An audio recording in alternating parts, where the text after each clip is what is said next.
कैसे हो आप सब। आशा करती हूँ कि आप सब ठीक होंगे। अगर हमारी वीडियो पसंद आए तो लाइक कमेंट सब्सक्राइब जरूर करिए। तो चलिए मैं आप लोगों को एक गाना सुनाने जा रही हूँ, तो सुनते रहिए हमारे अपने चैनल पे एसके म्यूजिक एंड वीडियो।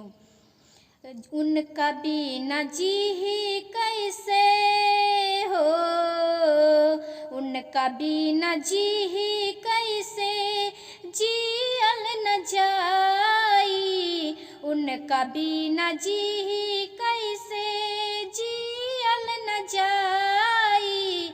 गैया जैसे बाध देहली खूटवा पे माई, गैया जैसे बाध देहली खूटवा पे माई। उनका बिना जी ही कैसे हो, उनका बिना जी ही कैसे जियल न जाई, उनका बिना जी ही कैसे जियल न जाई। गैया जैसे बाध देहली खूटवा पे माई, गैया जैसे बाध देहली खूटवा पे माई।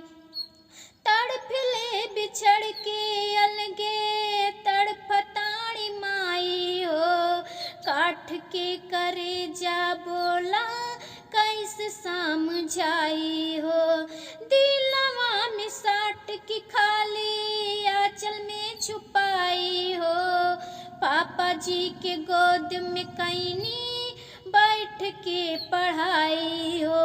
हाथ में हाथ दिहले है, हाथ में हाथ दिहले दूसरा के थमाई हो।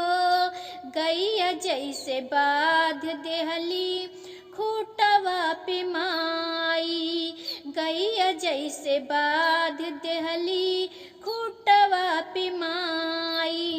बचपन के खेलल कूदल आवे बाड़ी याद हो, हमारो ई साथ छूटल बाकी सबके साथ से।